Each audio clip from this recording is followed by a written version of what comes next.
Hello student, তোমরা যারা ক্যালকাটা ইউনিভার্সিটির আন্ডারে প্রথম সেমিস্টারের ছাত্রছাত্রী আছো, তোমাদের জন্য আজকের ক্লাসটা খুবই গুরুত্বপূর্ণ। আজকের ক্লাসে তোমাদের ইএনভিএস অর্থাৎ পরিবেশবিদ্যা সাবজেক্টের 3 নম্বর ইউনিট থেকে গুরুত্বপূর্ণ 5 নম্বরের প্রশ্নের সাজেশন সহ উত্তর নিয়ে আলোচনা করব।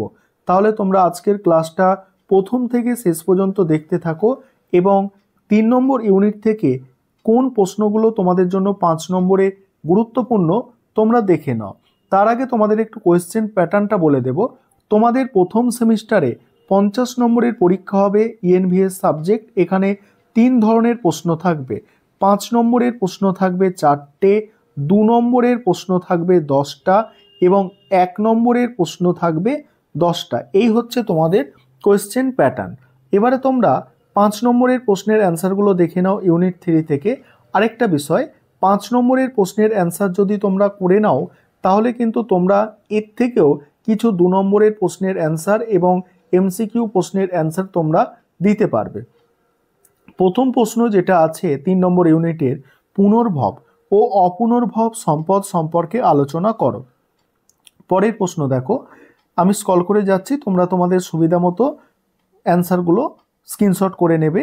আর পরের প্রশ্ন আছে দেখো, ভূমি সম্পদ কাকে বলে আর জমির অবনমন সম্পর্কে আলোচনা করো। তার সঙ্গেই আছে দেখো ভূমি সম্পদ, এখানে প্রথমে ভূমি সম্পদ আছে, তারপরে জমির অবনমনের ধারণাটা আছে। তারপর 3 নম্বর প্রশ্ন আছে, ভূমিক্ষয়ের কারণ আলোচনা করো। 3 নম্বর প্রশ্ন ভূমিক্ষয়ের কারণ, সেখানে আছে দেখো প্রাকৃতিক কারণ আছে এবং তার সঙ্গে সঙ্গে মানব সৃষ্ট কারণ আছে। আর তারপরে দেখো মানব সৃষ্ট কারণ আছে এবং শেষে কিছুটা উপসংহারের মতো দেয়া আছে। এবারে দেখো মরুকরণের কারণ। মরুকরণের 3টে কারণ আছে: আবহাওয়ার ব্যাপক পরিবর্তন, যথেচ্ছ জমির ব্যবহার আর অবৈজ্ঞানিক সেচ ব্যবস্থা। পরের প্রশ্ন এবং উত্তরগুলো আমি আলোচনা করব। তার আগে তোমাদের যে বিষয়টা বলার আছে, তোমাদের জন্য এই সাবজেক্টের স্টাডি মেটেরিয়াল তৈরি করা হয়েছে। তোমরা যারা স্টাডি মেটেরিয়াল পারচেস করতে ইচ্ছুক আছো, নিচে তোমরা দেখবে একটা নম্বর দেখতে পাচ্ছ, ওই নম্বরে যোগাযোগ করে তোমরা স্টাডি মেটেরিয়াল পারচেস করতে পারো। তারপরে দেখো অরণ্য সম্পদের গুরুত্ব, অরণ্য সম্পদের কারণ ও ফলাফল। তারপরে দেখো 5 নম্বর প্রশ্ন অরণ্য সম্পদেরটা আছে। আর অরণ্য সম্পদের দেখো ফলাফল, দেখো অরণ্য হ্রাসের ফলাফল দেখো পয়েন্টিং করে একদম লেখা আছে সুন্দরভাবে।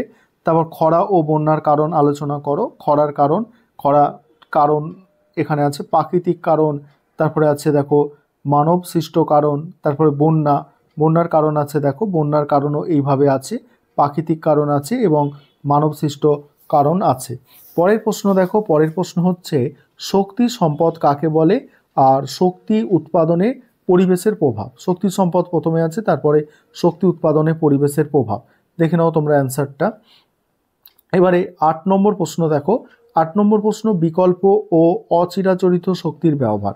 দেখো বিকল্প ও অচিরাচরিত শক্তির ব্যবহার, সৌরশক্তি, বায়ুশক্তি, জলবিদ্যুৎ শক্তি, ভূতাপ শক্তি আছে। আর শেষ প্রশ্ন, সবুজ শক্তি কাকে বলে, প্রাকৃতিক সম্পদ অ্যাকাউন্টিং কি, সবুজ শক্তি এবং তার সঙ্গেই আছে প্রাকৃতিক সম্পদ অ্যাকাউন্টিং। এই ছিল তোমাদের 3 নম্বর ইউনিট থেকে 5 নম্বর প্রশ্নের সাজেশন সহ অ্যান্সার।